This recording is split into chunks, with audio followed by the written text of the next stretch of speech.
Hello, 'tis I, Fat Cow. I watched Foodies live this morning, which was unremarkable. And I had this feeling that Foodie is currently very muted. It's like she's turned down the volume on her life currently, which, for obvious reasons, or else I wouldn't be making this, led me to some thoughts. Before I get to that particular point, I wanted to state that, very obviously, Foodie has been out of her home for 2 mornings running from 6 a.m. to roughly 9, maybe 10, and that you get the impression that she doesn't actually want to be out. For a start, there's nothing to film because nothing is open and there's no people and there's just a ghost town to show. Now you could say that the reason Foodie's doing this is because she doesn't like crowds and she doesn't like being seen really in public, which is all well and good, but there's nothing to do. There's no goal to being out that early. Yeah, the shop opens at 9, so it makes sense maybe to go out at 8, have a coffee and then shop, but not 6 a.m. You could also argue that given that she's in the Middle East, that time of day is the best time to go out when you're avoiding the heat. But it's winter in Kuwait, so there's not really heat to avoid. If it was the summer, I'd understand. When I lived in the Middle East, the only time I went out would be from like 5, 6 a.m. to about 9 before it got too hot. Obviously, if I was working, that was a different kettle of fish altogether, but I'm talking about when I had children.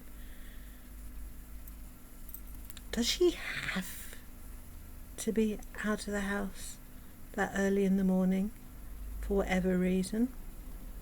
And in her chat, when did Salah suddenly become so effing eloquent? Those are not the words of this particular individual.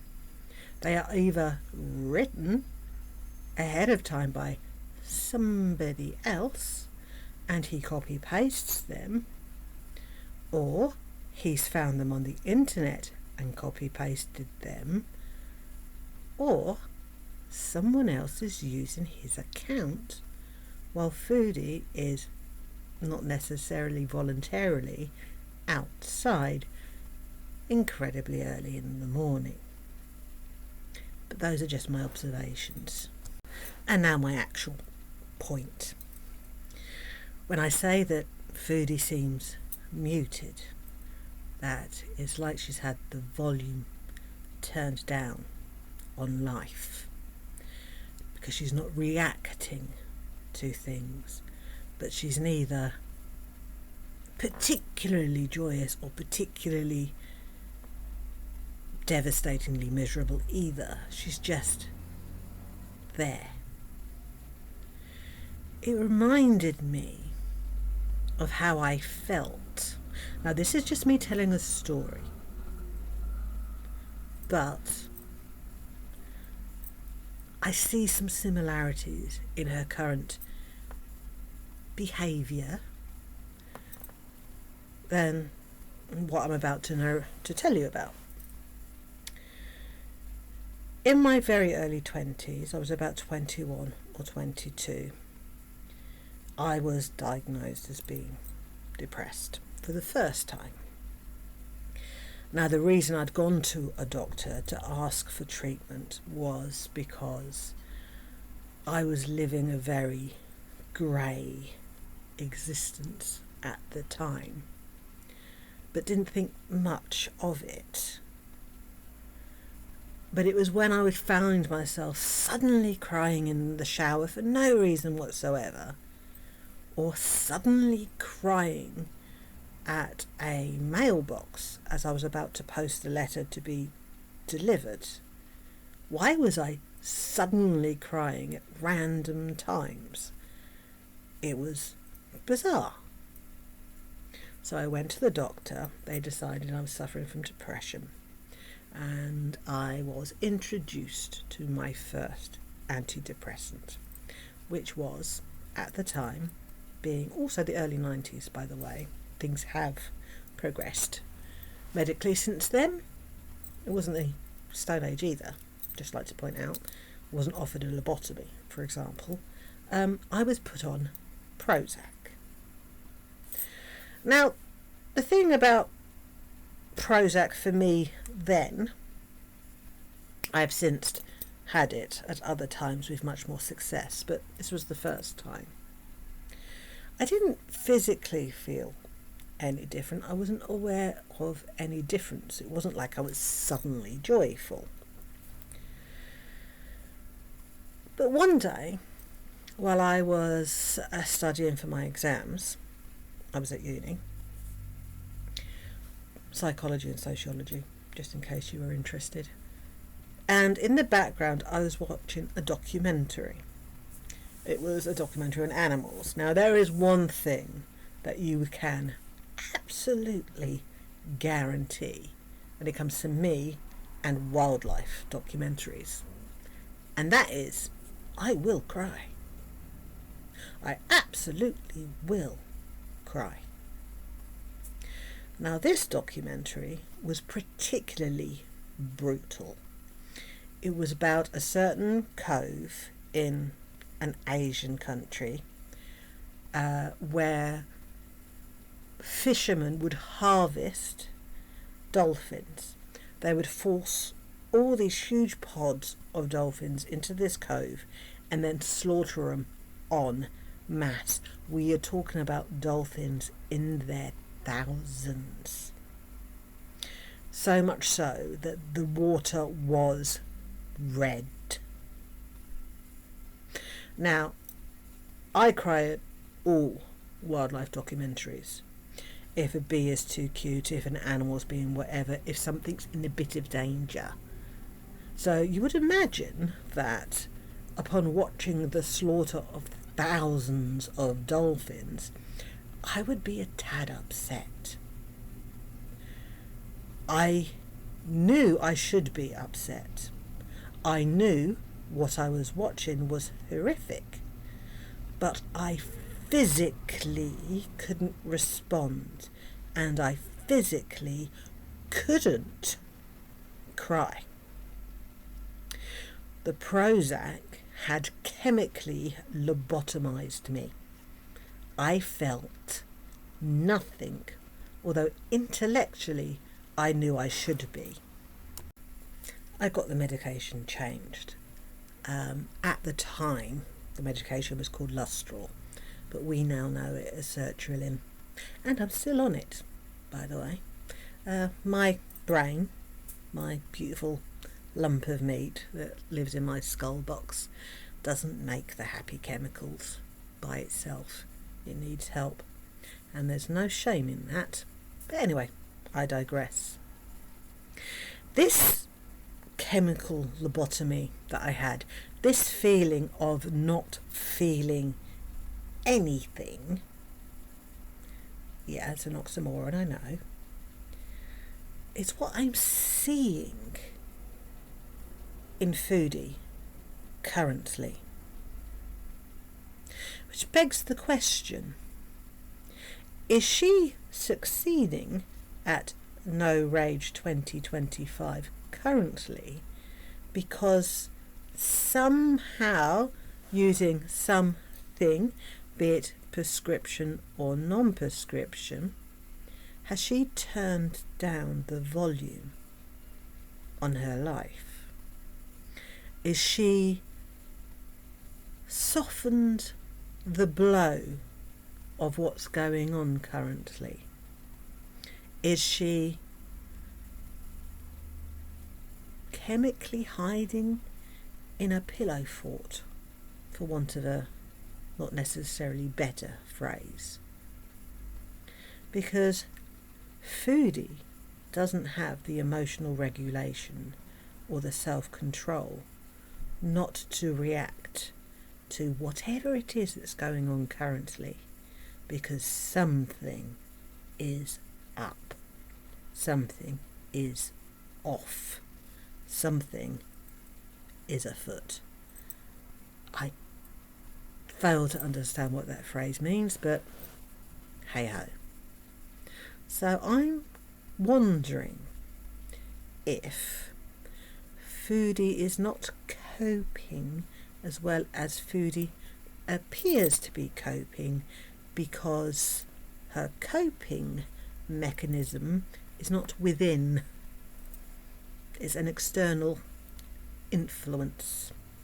It's a watered down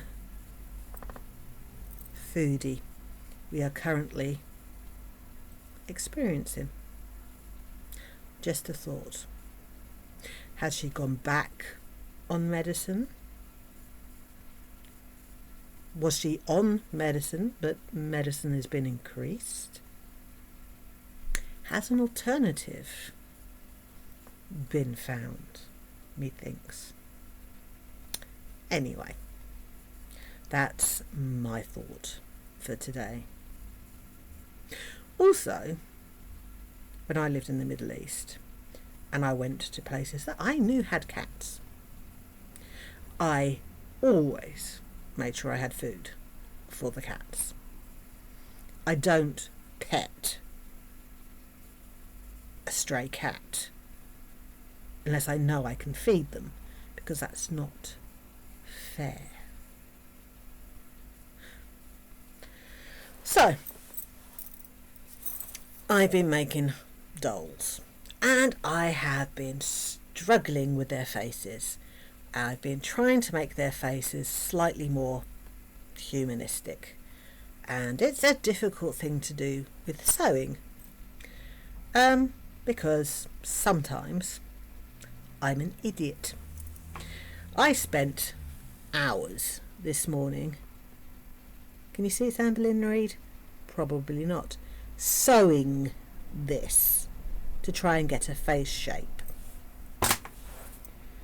I forgot that in my toolbox I don't just sew. I also do something called felting. In felting, you get a piece of literal wool and you stab it with a really big needle that has lots of barbs on it, and it knits the wool together until it becomes a shape. Very similar to how you do it with your hair to make dreads, oddly enough. And I have everything you need to felt things. This skull I felted. Everything on here originally started out as just pieces of wool that I shaped. Okay.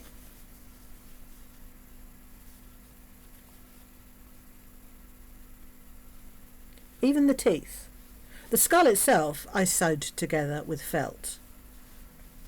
Look, even flowers. You see? Flowers, butterflies possibly, can't remember.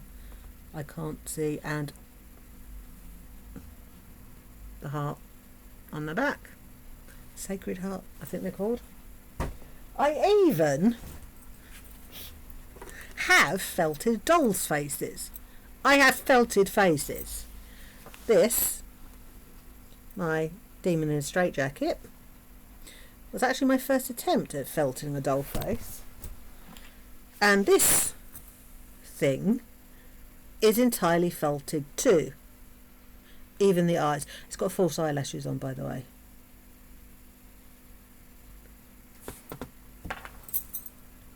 I have been struggling with the faces all week and forgot I actually have a different method of doing faces that I'm actually not that bad at. Go figure. So, no surprises where the next direction is going to go when it comes to my dolls. Speaking of which, everything I've made is going to be on a shop somewhere by next week.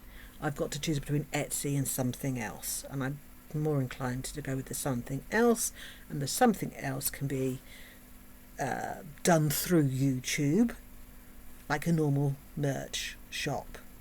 But I said January, it's going to be January. It's a very limited amount of stock because there's only one of me, and when it's gone, it's gone. And then whenever I finish a project, I will put it on the shop. And now for something even more different from my original topic. It's going to sound really bizarre, but I thought I'd share the information and maybe somebody else will realise it for the first time, and I'll feel slightly less stupid for only just realising a really obvious thing at the age of 52. My kids were talking about potato chips, crisps, as we call them in England this morning. One of my children only likes the plain ones, which we in the UK refer to as ready salted. No problem, they asked me could I get this particular brand of ready salted crisps if I go shopping, and I'm sure. Anyway, I'm driving back from said shopping trip, and it suddenly occurred to me they're called ready salted because they are already salted, pre-salted chips, crisps. That's why they're called ready salted. When I was a kid, there was a particular variety of crisps that were completely plain and came with this tiny little packet of salt for you to salt them yourself. And presumably, before ready salted crisps were an actual thing, all crisps, salted crisps, came with the salt separate. Hence the development of ready salted, as in already salted, pre-salted crisps. So yeah, 52 years old, and I've only just realised. Anyway, thank you for your patience on this one. It's not the most logical of videos, I understand, but this is how my brain works. Have a really good day.